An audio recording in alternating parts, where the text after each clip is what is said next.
There's one thing for sure that's true for all of us. We have a mother.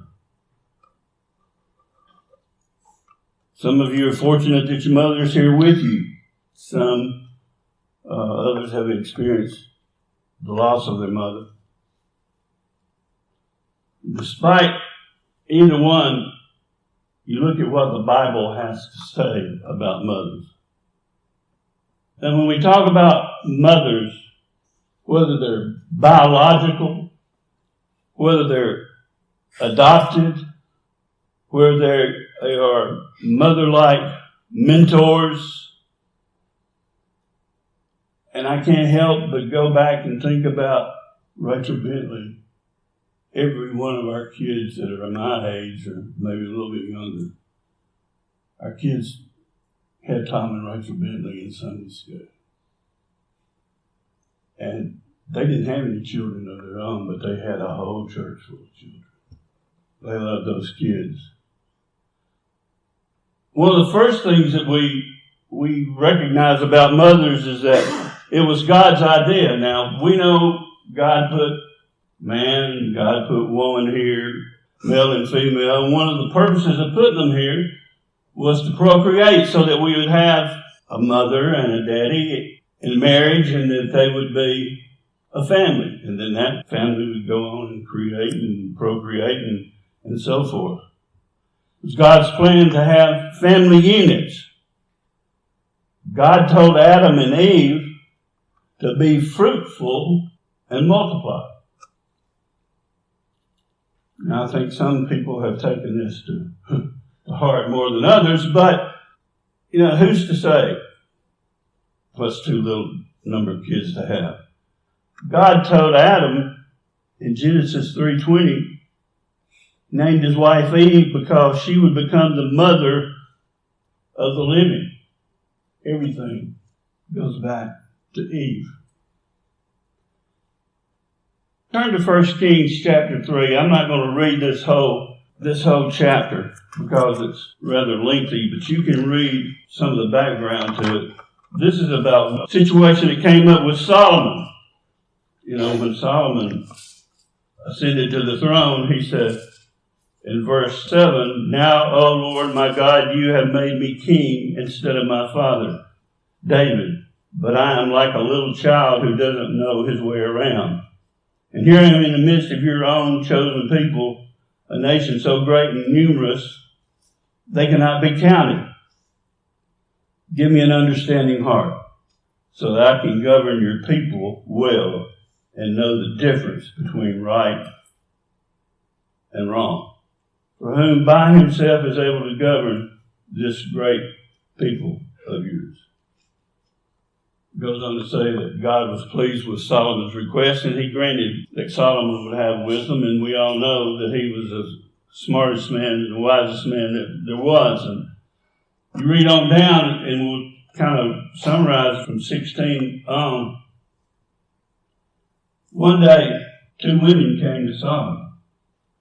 They had a dispute. The Bible says that they were prostitutes. They both had children. One child apiece. One night, one of the mothers rolled over on her child and smothered him. And the child died. Well, that mother went and got the other child from the other lady. I guess I can call them ladies. And swapped the babies. So that she had the living child and the other mother had the dead child. But the other mother knew what the difference was and knew the difference in their child. And, that's one thing I can tell you about moms. You can have a whole room of babies crying, and somehow mama knows which one is hers. But anyway, they had this dispute. The one that had swapped out the child said it was hers. The other one who she'd taken the child from said it was hers. And neither one was willing to give the child up, to give in. This sounds kind of cruel, but Solomon had listened to them, and there was this impasse that he couldn't evidently get past, and they wouldn't listen to him. So Solomon says, go get my sword. Go get my sword. So Solomon says, I can solve this whole problem. I'm going to cut the baby in half. Each of you can have half. Sounds cruel, doesn't it? The one that had basically stolen the child said in verse, the living child is mine and the dead one is yours. And so they are argued back and forth before the king. She wasn't going to give this child back. And then it says, the mother of the living child said, oh no, my Lord, give her the child. Please do not kill him. But the other woman said, all right, he will be neither yours nor mine. Divide him between us. And then the king says, don't kill the child. The woman who wants him to live, for she is his mother. Mothers do much more than just what we give them a lot of credit for. All the things that they have to be.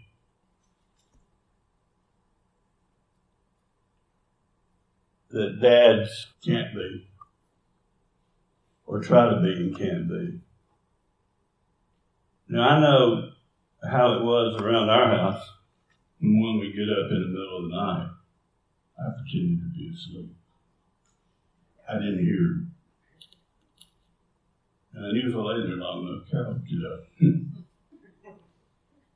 Which she did. It took her a long time to realize that Chris just got up to play. He was just sitting up in his bed playing. My thought was, why do you want to go in there and just sit up and stay awake and watch him play? He's entertaining himself and he's happy. But let me ask you, you've got children. Who does that child want in the middle of the night or the day when it's sick and it doesn't feel good? Who is he calling for or she calling for? Mama. Don't shake your head, Brandon. I know that's who it is. She does too. That's why she slapped you on the shoulder. That's because there's something about a mom. Doesn't mean that the dad's a bad dad. It's just that there's something about the relationship between that mom and that child that you can't explain. And yet we look at all of the news, all of the children that are kidnapped, all the children that are murdered, all the abuse that's out there. Did you know that there were 1,026,690 abortions performed in the United States last year? And you wonder how that can take place, and that's another message altogether. But they get a little bit older, and you have these little, sometimes they're not so little, they have these sibling rivalries that take place in the house, these disputes. And you're arguing back and forth over who's got what, and who did what, and all of that kind of stuff. And who do they go to settle it? They go to Mama. So she listens, and she settles whatever's going on. She's an activity coordinator of getting her kids to to all the places they need to go. And if you ever had one involved in several different sports and all that kind of stuff, you know what I'm talking about. A financial planner, and in many situations, she's a spiritual leader of the family, which is sad, because the dad is supposed to be that. And then the mom, she teaches.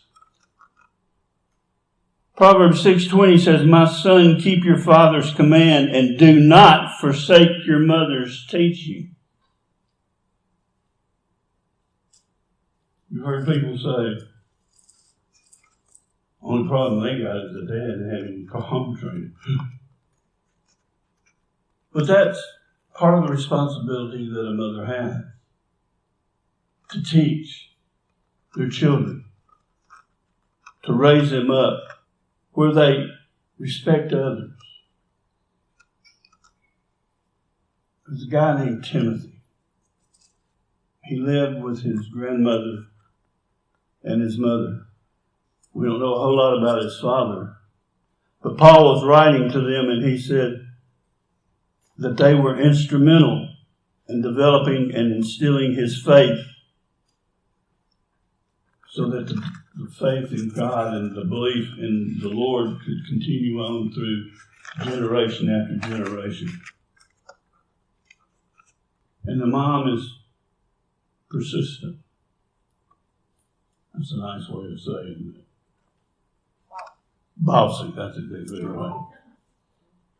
Or at least that's what we think when we're kids. You know, because there's going to be times when, moms, you're looking at your children and you thinking, you're talking to them and you're trying to tell them something, and they've got this look in their eye like, was there anybody at home? Are you paying attention to me? You know what I'm talking about? Are you listening to me? Are you hearing what I'm saying? But the thing is, you can't be this way today and this way tomorrow. Mom, if you tell a kid, your child, something that they can do or they can't do or they can go or they can't go, you need to stick to your guns. Don't let them go running to Daddy and Daddy say, "Oh, that's okay." And this is one I think moms have the most difficult time dealing with. A godly mother knows when it's time to let go. A godly mother knows when it's time to let go. You can love, you can nurture, you can care, have all the concern in the world, but there's going to come a time when you must let them go. Which is probably the most challenging part, I think, of motherhood. And once you get past that point of letting them go, you can't keep doing that after they're gone and after they're married. They have to go life of their own. I remember my mother wasn't too happy when Carol and I got married, because she always liked me best. She said that on her deathbed, that she liked me best. Other than the fact that she thought she was too young. And then she thought she was even much too young to be a grandmother. But we worked through all of that. But we can't micromanage. Moms, you cannot micromanage your children after they get up, get out of the house, get married, and start their own family. People will ask Carol and myself, "Will you talk to the kids today?" No. I don't talk to them every day. Sometimes it's 2 days, sometimes it's, we don't impose on them because it's their life, it's their family, and they're responsible, and we don't want them to think that we're trying to micromanage them. Oh, I just can't do that. I have to know what's going on. Well, no, you don't have to know what's going on. We hear from them, But doesn't mean we love them any less. But you gotta let them go. You gotta let them go. Now for having girls, I don't know if it's more difficult for a dad or a mom to let a girl go to be married or if it is if you've got all boys. But then you miss them. After all those years of raising, being at ballparks every night, eating ballpark food, you wake up or you're sitting in a den one night and you look at the person next to you and you wonder, who are you? You ever done that? But moms, I think it's instilled in them early enough that they like to worry. I swear, every time an ambulance or a fireman or a siren goes down 221, Carol's on the phone. Jessica, you home? Chris, where are you? Well, there was something we were headed towards Sycamore. I was wondering if y'all make sure y'all are all at home. They'll call you. No, but she's got to call them. I understand that. I was raised differently, but she just wants to know that her children are safe and home every night. And I think that's a genuine belief that moms have. Moms, I don't think you get the respect and the love in a lot of cases that you should. And this is just a soapbox and I'm going to end, but I go to the grocery store in Carol 11. And there'll be kids running all over the place. And not a mother inside.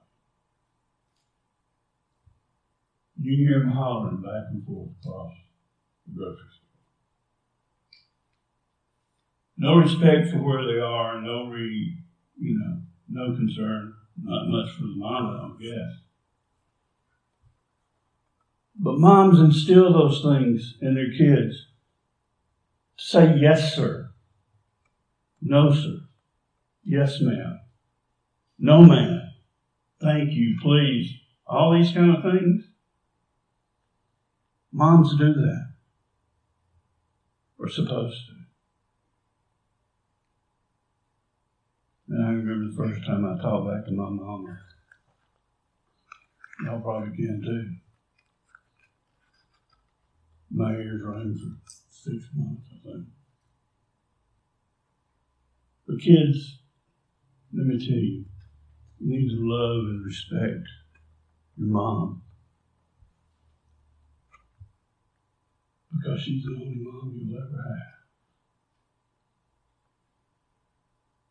And husbands, you need to respect and love her and show her the appreciation for what she does.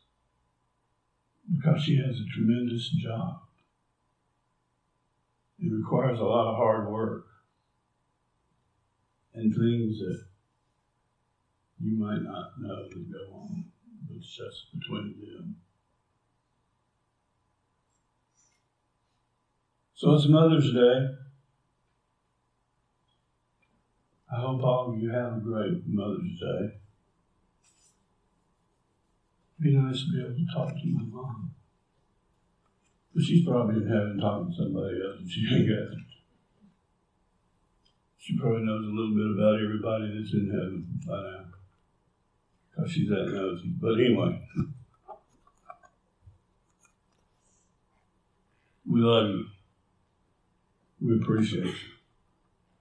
We hope you have a great and wonderful day, because you deserve it. You deserve it. Let's pray. Lord, thank you for moms. They mean so much.